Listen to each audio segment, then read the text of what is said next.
Hello and welcome. My name is Thurston Williams. This presentation is a brief introduction to Renolith nanotechnology. Now, my standard presentation has over 100 slides and can take an hour, so I'm going to try and keep this under 20 minutes, which means we'll move quickly and focus on just those road archetypes that are typical for Australian local government. A very quick summary of the product. It's really just a way for creating nano-engineered roads. In technical terms, it's a nanopolymer admixture for cementitious binders. We'll talk about what that means. Don't worry about the chemical bit, doesn't really matter in this context.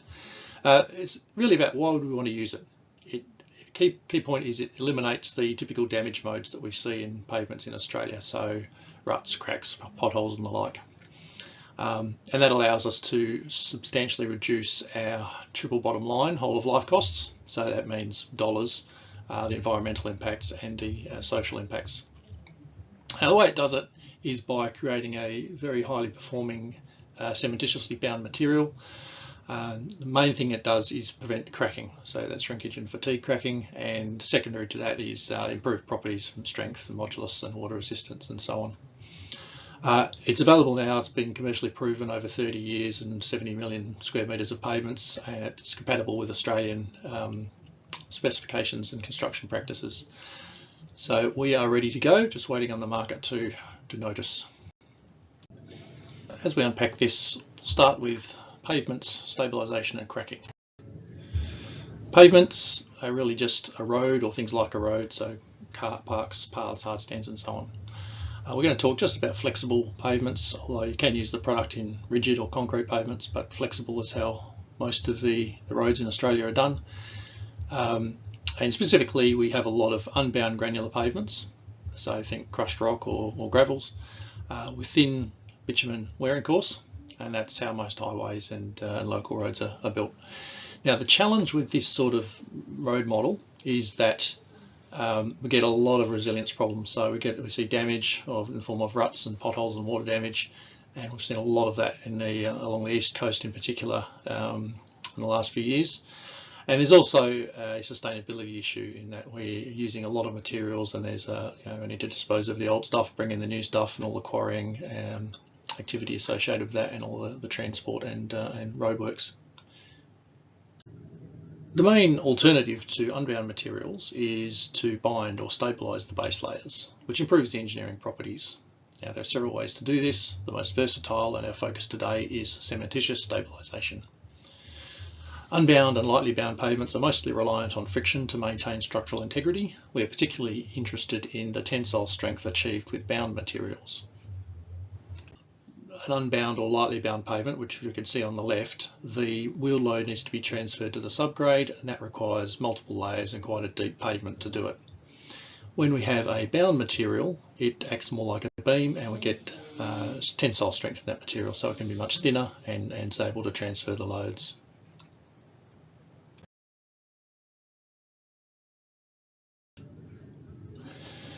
Cementitious stabilisation. Think of stabilised pavements as a special type of concrete. We spread the binder, we mix the soil, binder, water and admixture if applicable, and then we shape the pavement with a grader, then we compact it. It's a very fast and low cost process that's well proven. The Austroads 4D guide sums up the business case well. Stabilisation technology provides a cost-effective method of improving the long-term performance of modern pavements. The main technical challenge is cracking, shrinkage cracking and fatigue cracking. As far as Austroads is concerned, shrinkage cracking is unavoidable. That was true, perhaps, before Renolith nanotechnology. It is no longer true. The conventional approach to manage cracking is to impose constraints on the design. Some soils aren't considered viable. Binder content is typically limited to reduce the severity of shrinkage cracking, which means limits on the performance of the material and how that material is used in a pavement. Moreover, you can never really be confident that the design is going to last because of the combined effects of drying shrinkage, traffic and environmental effects. Engineers being conservative types, this often results in an over-engineered and expensive pavement. Renolith nanotechnology significantly improves the engineering properties of bound materials. Possibly its most important function is to prevent shrinkage cracking, This enables much more flexibility in design and construction and results in better pavements. It also significantly reduces the risk of premature failure because unpredictable drying shrinkage is removed from the equation, so we only need to design for fatigue. Prevention of shrinkage cracking is Renolith's superpower. This picture shows a trial road built in northern Italy in 2005. It had a base layer of stabilised material with a thin spray seal wearing course. The base for the right-hand lane used cement-only stabilisation. The base cracked and those cracks propagated up through the wearing course. For the left-hand lane, the base was the same, except we added the nanopolymer admixture Renolith, and hopefully you can spot the difference. If our problem is cracking, the main one we're trying to solve, shrinkage and fatigue cracking, what Renolith brings to the equation is by improving the material properties, we're reducing shrinkage, there's a self-healing aspect, we're increasing our strain limit, we're increasing our elastic modulus and flexural strength. So all of that means we don't get the shrinkage cracking and we get much less damage from traffic. And what that means is opportunities to optimise the design. Poor and marginal materials are now viable. We don't need granular or asphalt overlays. We don't have an upper limit on the strength of our bound layer. And all of that means we can have a much thinner pavement. And that means lots of benefits around improved performance, low construction costs, low embodied carbon. We can use a lot more recycled material in our pavements and we don't have to worry about the maintenance in an unsealed scenario.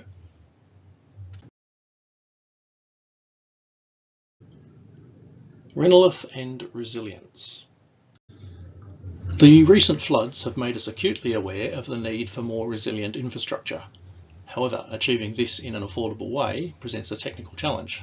For example, granular layers can disintegrate quickly in adverse conditions, whereas cemented materials tend to crack, providing vectors for moisture ingress and eventually potholes. And as we know, moisture is kryptonite for roads. There are many ways to form a resilient road, but most of them are too expensive for local government to pursue. So concrete, foam bitumen, deep strength asphalt are just beyond the budget. So we tend to resort to gravel in unsealed roads or unbound materials or cementitious stabilisation. All are affordable but susceptible to water damage. So Renolith brings the best of both worlds. We keep the low cost of cementitious stabilisation, but we get the resilience that we might otherwise achieve from more expensive methods. There are a few papers in the public domain around this. So this one's out of India, showed a 100-fold reduction in permeability with Renolith compared to cement only, which means you're waterproof at a much lower cement content. This study looked at the use of Renolith in the swamps of Siberia, which is about as challenging an environment for road building as you will find on this planet. Key finding? A significant improvement in the physical and mechanical parameters, and especially frost resistance, made it possible to expand the scope of reinforced soils not only in road construction, but also in hydraulic engineering and underground engineering structures. The solution in principle is articulated in the 2023 Engineers Australia submission to the government, which recommends greater use of climate resilient, recycled and waterproof materials in the road network. Renolith offers a shovel-ready way to do that, the ability to create an impermeable, crack-free, full-depth monolithic composite using standard cold recycling methods makes it straightforward and cost-effective to construct a flood-resilient road network. This has been proven in some challenging environments, including monsoonal Southeast Asia and the swamps of Siberia. So now we'll look at a couple of scenarios applicable to Australia and the triple bottom line business case attached to those. Firstly, the Queensland Department of Transport and Main Roads ran a trial project to test the effectiveness of refurbishing a pavement via stabilisation with Renolith and cement. They stabilised a troublesome unsealed road with 4 different sections with different soils, and it performed very well. And you'll see even up to 6% cement, there was no shrinkage, cracking, rutting or potholing. There are several strategies available for the management of unsealed roads. An OSTAB 2010 study found that stabilisation has higher initial costs but results in lower life cycle costs than gravel resheeting because the pavement life is extended and maintenance frequency is reduced. Renolith dials that to 11 by forming a heavily bound material that should last for decades with no need for grading. In New South Wales, a pavement investigation and trial of various additives was undertaken on a section of the New England Highway near Muswellbrook. The key finding in the trial was that the very low deflection of the Renolith treated section. Low deflection indicates high elastic modulus and low strain at the base of the pavement, which translates to a better fatigue life. Fast forward to now, and you can see that the pavement's still in good condition, at least the Renolith section is.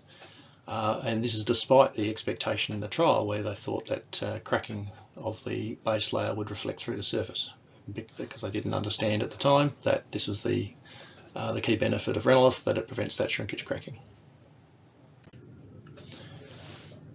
Comparing the triple bottom line costs of various ways of doing business, the first two columns are derived from a paper by White and Young, which looks at the financial, social and environmental costs of various pavement rehabilitation options for local government. And you can see that cementitious stabilisation is much better than a standard dig out and replace approach. Renolith is the last column there. It's better again because we get a much thinner pavement, we can bring the costs down, we can bring the carbon footprint down and the materials used down, and we get the improved resilience and life of that pavement type. Renolith Nanotech.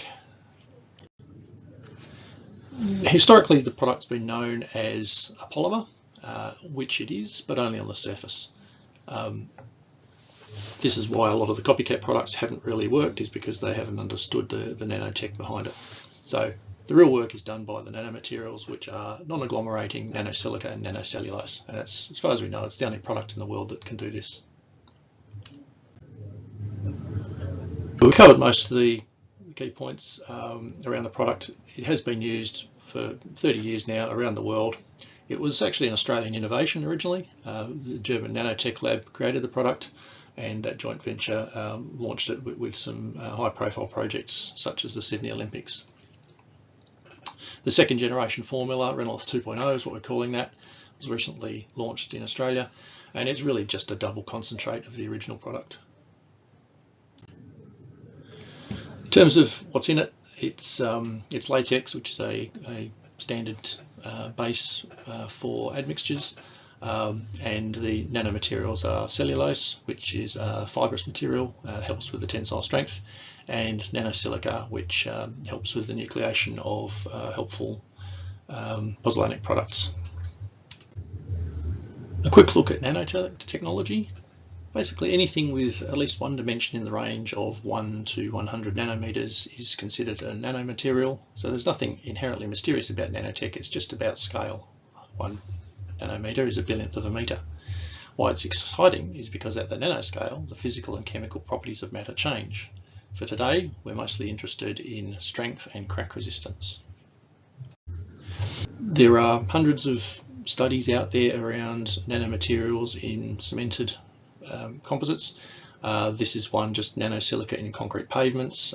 There are hundreds of references just tied to that, and you can see there's significant improvement in the properties you can get from your materials. The key point is that dispersion and agglomeration are critical things to get right, and you can do certain things in concrete, but in a cement stabilisation model, you need an efficient way of dispersing the materials and not have them re-agglomerate, and that's what Renolith does, and as far as we know, no one else has figured that out yet. What happens when we combine Renolith with binder, aggregate and water? Basically, in the cement hydration reaction, nanomaterials provide the structure for the formation of additional hydration products, which fill the voids and improve the binding process. In the SEM images on the left, we see the cured material with cement only. On the right, we see the impact that Renolith has on the microstructure. Cement hydration products are more numerous and well formed. Gaps between the soil grains are filled, reducing permeability and providing fewer vectors for deleterious substances such as sulfates and chlorides. The composite has improved mechanical properties such as compressive strength, tensile strength and modulus, and susceptibility to cracking is greatly reduced. As for R&D specific to Renolith, there have been dozens of studies over the years by various universities and laboratories covering various soils, binders, dosage and applications. This is page 1 and this is page 2. These days we're mostly focused on our work with RMIT University to fully characterise the product for the Australian context. Now let's summarise those benefits. Basically everybody wins.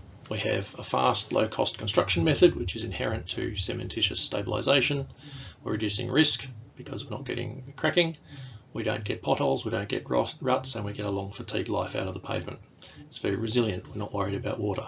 And because we're having a thinner pavement using recycled materials that last for a long time, our whole of life emissions and environmental impact is greatly reduced. In a word, it's sustainable. So people, profit, planet. We've gone through all these points, but yeah, a better road built from lower impact materials and doing all of that on a lower cost base. Just a couple of case studies. These are all available on our website. I won't go through them. We've looked at a couple already. Some others to look at, perhaps the Sydney Olympics, where it was used at 8 venues in heavy clay soils, and those roads are still in good shape today. Some of the international studies are slightly different way of doing business, but still very effective, and some big projects there like the Brenner Autobahn and the Kohler Motorway, quite interesting. So all sorts of applications. It's usually the base layer that's been stabilised, but sometimes subgrade improved as well. All sorts of different materials have been improved. Usually Portland cement has been the binder, but there's no technical reason why that has to be the case. Anything that behaves like cement is fine, and the binder application rate varies depending on what was trying to be achieved. In all cases, the construction was low cost and quick and high quality product produced, and in service there have been no issues. For design and construction, we're really just adopting the conventional specifications for stabilisation, usually in situ stabilisation. So each state has their own way of doing business, and there's a few differences, but they're all compatible. In terms of binders, again, anything that's suitable for roads is fine, per Austroads or the state-based specifications. Whether it's a rapid setting binder such as GP cement or something slower that's got a lot of slag or fly ash in it, all of those are fine. It really depends on the local context. And if you really want to be ambitious, there are literally thousands of cementitious type materials out there that in the various combinations can bind the material. So Renolith can work with those in principle, although obviously we haven't tested against all of these. So let's talk a bit about sustainability. We'll tie this off. Greenhouse gas emissions, we can get an improvement not just in scope 1 and 2 emissions in construction, we can get improvement across all phases of the project because we're getting longer life out of the pavement and we're 100% recyclable at the end. And we also get scope 3 emissions reduction because we get a better quality pavement, which means less fuel consumption and tyre wear, and that's particularly important in heavy traffic and mine haul applications. Across the world, we've got a problem with a large construction footprint for roads, and that's growing pretty fast around the planet. And once they're built, they don't last forever. Lots of opportunity to do things better through using more recycled materials, low carbon binders, improving the resilience and the life of pavements, reducing materials consumed, reducing emissions, reducing costs, and both in construction and whole of life. In a global sense, we can't do anything about the size and the growth of the road network, but what we can do is do it a better way. So if we can stop doing unsustainable construction methods that don't last very long and do them with Renolith instead, we've got a much better pathway to reducing our impact on the planet. So that's sustainability. Triple bottom line, people, profit, planet, very advantageous. And that's the end of the presentation. Thank you for your time, and please reach out to us if you would like to know more.